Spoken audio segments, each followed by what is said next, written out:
જય શ્રી કૃષ્ણ. પુષ્ટિમાર્ગની પરંપરામાં એક શબ્દ વારંવાર આવે છે, સેવા. અને આ સેવાનું સૌથી સુંદર, સૌથી કલાત્મક અને ભાવથી છલોછલ સ્વરૂપ એટલે ઠાકોરજી શૃંગાર સેવા. આજે આપણે આ જ વિષય પર થોડી ઊંડાણપૂર્વક વાત કરવાના છીએ. આપણી પાસે જે સ્ત્રોતો છે તે ખાલી શણગારની રીત નથી બતાવતા, પણ એ દર્શાવે છે કે કેવી રીતે કપડાનો એક ટુકડો કે પછી ફૂલની એક પાંખડી એ ભક્ત અને ભગવાન વચ્ચેના એક જીવંત સંવાદનું માધ્યમ બની જાય છે. તમે આ જીવંત સંવાદ શબ્દ વાપર્યો એ બહુ મહત્વનું છે, કારણ કે આજની આપણી ચર્ચાનો હેતુ શૃંગારના પગલાં ગણવાનો નથી, પણ એ સમજવાનો છે કે આ દરેક ક્રિયા પાછળનો ભાવ શું છે. પુષ્ટિમાર્ગનો પાયો જ ભાવ પર ટકેલો છે, અને શૃંગાર સેવાનો જે મુખ્ય ભાવ છે એ છે વાત્સલ્ય. જાણે કે એમ સમજો કે યશોદા મૈયા પોતાના લાલા કન્હૈયાને ખૂબ પ્રેમથી, કાળજીથી તૈયાર કરી રહ્યા હોય. આ કોઈ પૂજા નથી, આ તો શુદ્ધ સ્નેહ છે. તો ચલો વાત્સલ્ય ભાવથી જ શરૂઆત કરીએ. સ્ત્રોતોમાં ઠાકોરજીને લાલન કયા છે, એટલે કે લાડકા બાળક. તો આ શૃંગાર એ કોઈ દેવતાને સજાવવાની વિધિ નથી રહી જતી, બરાબર ને? પણ પોતાના બાળકને રમાડવાનો, તેને સુંદર કપડાં પહેરાવીને ખુશ થવાનો એક ઉત્સવ છે. આને સેવા રસ પણ કહેવાયો છે, એટલે સેવામાંથી જ આનંદ મેળવવો. હા, બિલકુલ. પણ મને સ્ત્રોતોમાં એક વાત બહુ રસપ્રદ લાગી. એક તરફ આ વાત્સલ્ય ભાવ છે જે બાળકની જેમ સંભાળ લે છે, અને બીજી તરફ રાજશ્રી ભાવનો પણ ઉલ્લેખ છે, જેમાં તેમને વ્રજના રાજાની જેમ શણગારવામાં આવે છે. આ બંને ભાવો એકસાથે કેવી રીતે ચાલે? એમાં કોઈ વિરોધાભાસ જેવું નથી લાગતું? ખૂબ જ સારો પ્રશ્ન છે, અને આ જ તો પુષ્ટિમાર્ગની સુંદરતા છે. અહીં વિરોધાભાસ નથી, પણ ભાવનું મિલન છે. જુઓ, વાત્સલ્ય ભાવ એ સેવાનો આધાર છે. એ ભક્તના અહંકારને ઓગાળવાની એક, એમ કહી શકાય કે, આધ્યાત્મિક ટેકનિક છે. જ્યારે તમે કોઈ બીજાના સુખને તમારા કરતાં વધારે મહત્વ આપો છો, ત્યારે હું કરું છું એ ભાવ જતો રહે છે. બરાબર. પણ ભક્ત એ પણ જાણે છે કે જેની તે સેવા કરી રહી છે એ કોઈ સામાન્ય બાળક નથી. એ તો બ્રહ્માંડનો નાથ છે, વ્રજનો રાજા છે. એટલે જ્યારે આભૂષણો અને મુકુટ ધારણ કરાવવામાં આવે ને, ત્યારે રાજશ્રી ભાવ પ્રગટ થાય છે. એટલે ટૂંકમાં કહું તો, હૃદયમાં માતા યશોદા જેવો પ્રેમ અને હાથમાં વ્રજના રાજાની સેવા. આ બંને ભાવ એકબીજાના પૂરક છે. વાહ! આ તો ભાવની ગંગા જમના જેવી વાત થઈ. તો હવે એ સમજીએ કે આ ઊંડો ભાવ વાસ્તવિક ક્રિયામાં કેવી રીતે દેખાય છે. ચાલો શૃંગારના પહેલા પગલાંથી શરૂ કરીએ. વસ્ત્ર સેવા. ઠાકોરજીને અંગારખા, કંચન, પીઠની પાટડી જેવા વસ્ત્રો પહેરાવવામાં આવે છે. આ ખાલી વસ્ત્રો નથી, પણ ભક્તના પ્રેમનું એક આવરણ છે. બરાબર. અને આ પ્રેમ કેટલો સૂક્ષ્મ છે એનું એક ઉદાહરણ પણ સ્ત્રોતોમાં છે.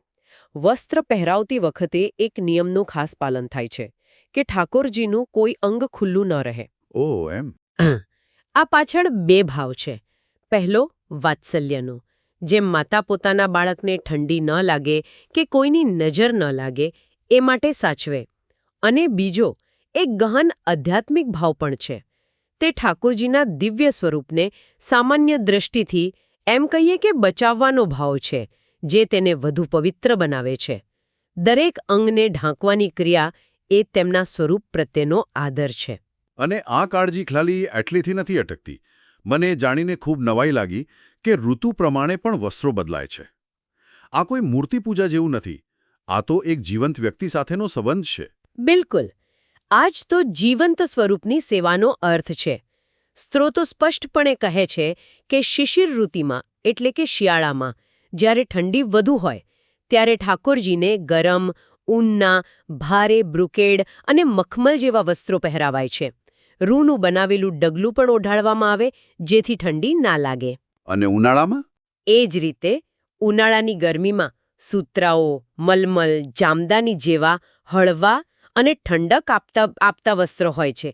ઘણીવાર તો માત્ર ફૂલોનો જ શૃંગાર કરવામાં આવે છે, જેને ફૂલ મંડળી કહેવાય છે. આ બધું શું બતાવે છે? એ જ કે ભક્ત માટે ઠાકોરજીનો આરામ સર્વોપરી છે. ભક્તિ એ નિયમ નથી, સંવેદના છે. એકવાર વસ્ત્રોથી સજાવ્યા પછી ભક્તનું ધ્યાન તેમના મુખાવરંદ પર જાય છે. તિલક. આ તિલક કરવાની ક્રિયા બહુ અંગત અને ધ્યાન માંગી લે તેવી લાગે છે. સ્ત્રોતો આ નાના પણ મહત્વપૂર્ણ ચિહ્ન વિશે શું કહે છે? સ્ત્રોતો તિલકને દિવ્યતાનું ચિહ્ન કહે છે. એ માત્ર સૌંદર્યનું પ્રતીક નથી. કેસર, કસ્તુરી કે ચંદનથી કરવામાં આવતા આ તિલકનો ઉર્ધ્વ આકાર એટલે કે ઉપરની તરફ જતો આકાર એ ભક્તની ઉર્ધ્વ ગતિ અને ભગવાન પ્રત્યેની અર્ચનાનું સ્વરૂપ છે. અને એ મંત્ર સાથે થાય છે. શ્રી કૃષ્ણ શરણમ મમ. આ મંત્રનો જાપ કરતા કરતા જ્યારે તિલક થાય ને ત્યારે તે ભક્તની શરણાગતિનો એક મુદ્રાલેખ બની જાય છે. અને તિલક પછી આવે છે આભૂષણો. અહીં પેલો રાજશ્રી ભાવ ચરમસીમાએ પહોંચતો હશે, ખરું ને? એકદમ સાચું. જો વસ્ત્રો શરીર હોય તો આભૂષણો તેનો પ્રાણ છે. સ્ત્રોતોમાં તો આભૂષણોને ભગવાનની શોભાનો પ્રાણ કહ્યા છે. અહીં ઠાકુરજીનું વ્રજના રાજા તરીકેનું સ્વરૂપ પ્રગટ થાય છે. મસ્તક પર મુકુટ કે પાઘ અને તેમાં રહેલું મોરપંખ. હા, મોરપંખ તો એમની ઓળખ છે. બિલકુલ. પછી ગળામાં વૈજયંતી માળા, મોતીના હાર, કમર પર કમરબંધ, હાથમાં કડા અને બાજુબંધ, અને ચરણોમાં નુપુર કે ઝાંઝર. આ દરેક આભૂષણ માત્ર શણગાર નથી, પણ તેમના ઐશ્વર્ય અને ભક્તના ગૌરવ ભાવને વ્યક્ત કરે છે. ભક્ત પોતાના પ્રભુને દુનિયાના સર્વશ્રેષ્ઠ રાજા તરીકે જોવા માગે છે. આ શૃંગારમાં દૃશ્ય તત્વ તો ખૂબ જ સુંદર રીતે વ્યક્ત થયો, પણ સ્ત્રોતોમાં પ્રકૃતિના સ્પર્શ, ખાસ કરીને સુગંધ પર પણ ઘણો ભાર મૂક્યો છે. આ ફૂલો અને સુગંધનું શું મહત્વ છે? ખૂબ જ મહત્વ છે.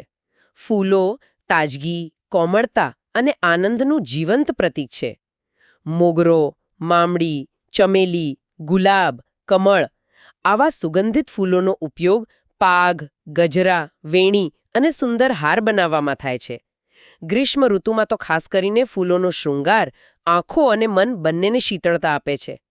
અહીં પણ એક અત્યંત નાજુક ભાવ છુપાયેલો છે. કયો ભાવ? શૃંગાર માટે જે ફૂલો વપરાય છે એમાં કાંટો ન હોવો જોઈએ. ગુલાબ જેવા ફૂલનો ઉપયોગ કરતાં પહેલા તેના કાંટા ખૂબ જ સાવચેતીથી કાઢી નાખવામાં આવે છે. આ પાછળનો ભાવ કેટલો મધુર છે કે મારા લાલનને ભૂલથી પણ કાંટો ન વાગી જાય, તેમને સહેજ પણ તકલીફ ન પડે તેની ચિંતા. આ વાત્સલ્ય ભાવની પરાકાષ્ઠા છે. અદ્ભુત. અને આ જ ભાવ ચંદનના લેપ અને અત્તરના ઉપયોગમાં પણ દેખાય છે. ચંદન ઠંડક માટે અને અત્તર સુગંધ માટે. હેતુ એક જ, ઠાકોરજીને સુખ મળે, ઠાકોરજીને આરામ મળે. વાહ! આ તો દરેક ક્રિયામાં પ્રેમનું સિંચન કરવા જેવી વાત છે. હવે આપણે શૃંગારની એક એવી કળા પર આવીએ છીએ જેને સ્ત્રોતોમાં સૌથી મોહક સેવા કહી છે, અને તે છે પાઘ બાંધવી. ઠાકોરજીના મસ્તક પર પાઘ બાંધવી એ ખાલી કપડું વીંટાળવું નથી, એ તો એક શિલ્પ રચવા જેવું છે. સાચી વાત છે. પાઘ એ ઠાકોરજીના શૃંગારનું શિખર છે, અને તેમાં જે કલા અને વિવિધતા છે તે અજોડ છે. સ્ત્રોતો જુદા જુદા વિસ્તારોની પરંપરા મુજબની પાઘ શૈલીઓનો ઉલ્લેખ કરે છે, જેમ કે નાથદ્વારાની પાઘ જે ઊંચી અને ભવ્ય હોય છે, વળી વ્રજવાસી પાઘ જે થોડી ગોળાકાર અને પરંપરાગત હોય. ઉત્સવો માટે તો ખાસ ઉત્સવ પાઘ હોય છે, જેમાં વધુ શણગાર હોય છે. આ શૈલીઓ માત્ર દેખાવનો ફેર નથી, પણ તે જે તે પ્રદેશની સાંસ્કૃતિક ઓળખની અભિવ્યક્તિ છે. અને આ કલાત્મકતા ઉત્સવો અને તહેવારો દરમિયાન તો તેની ચરમસીમાએ પહોંચતી હશે. નિશ્ચિતપણે. સામાન્ય દિવસોનો શૃંગાર તો મનોહર હોય જ છે, પરંતુ રથયાત્રા, દિવાળી, અન્નકૂટ કે નંદ મહોત્સવ જેવા ખાસ પ્રસંગોએ શૃંગાર વધુ ભવ્ય અને અર્થપૂર્ણ બની જાય છે. તે દિવસે શૃંગાર માત્ર સુંદરતા માટે નથી હોતો, તે દિવસની કથાને વાચા આપે છે. મતલબ કે કોઈ ઉદાહરણ? હા, દાખલા તરીકે અન્નકૂટના દિવસે ઠાકોરજીનો શૃંગાર ગોવાળિયાના રૂપમાં હોય, જે ગોવર્ધન પર્વત ધારણ કર્યાના ભાવને વ્યક્ત કરે છે. જન્માષ્ટમીએ કારાગૃહમાં જન્મ થયો હોવાથી સાદો શૃંગાર હોય. દિવાળી પર રાજા જેવો ભવ્ય શૃંગાર. આમ શૃંગાર એક મૌન કથાકાર બની જાય છે. તો આ આખી ચર્ચાને અંતે આપણે એ નિષ્કર્ષ પર આવી શકીએ કે ઠાકોરજીની શૃંગાર સેવા એ માત્ર એક ધાર્મિક ક્રિયા નથી. સ્ત્રોતો કહે છે તેમ તે ભક્ત માટે એક સૌભાગ્ય છે. પોતાના હાથે ભગવાનની આટલી નજીકથી સેવા કરવાનો અવસર મળવો એ જ એક મોટી કૃપા છે. અને તે ભગવાન સાથેના પ્રેમના સંબંધને દરરોજ નવો અને જીવંત રાખવાનું એક સશક્ત માધ્યમ છે. અને મને લાગે છે કે સૌથી મહત્વની વાત એ છે કે જ્યારે સેવા આટલા ભાવથી થાય ત્યારે તે એકપક્ષીય નથી રહેતી. બિલકુલ નહીં. સ્ત્રોતોમાં વર્ણન છે કે જ્યારે ભક્ત સાચા ભાવથી સેવા કરે છે ત્યારે ઠાકોરજી સ્વયં તેમાં રસ લે છે અને આનંદ અનુભવે છે. તે સેવા સ્વીકારે છે. સેવા કરનાર અને સેવા સ્વીકારનાર બંને એ પ્રેમમાં એકાકાર થઈ જાય છે. તો આ સેવાનું સાચું ફળ શું છે? કોઈ ભૌતિક પ્રાપ્તિ નહીં. જ્યારે શૃંગાર પૂર્ણ થાય, આરતી માટે પડદો ખુલે અને ભક્ત પોતાના હાથે શણગારેલા પ્રભુના દિવ્ય મનોહર સ્વરૂપને નિહાળે છે, ત્યારે જે પરમ આનંદ અને સંતોષની અનુભૂતિ થાય છે, તે જ આ સેવાનું સાચું ફળ છે. એક ક્ષણે બધી મહેનત, બધો સમય સાર્થક થઈ જાય છે. એ દ્રશ્ય આંખોમાં અને હૃદયમાં હંમેશા માટે વસી જાય છે.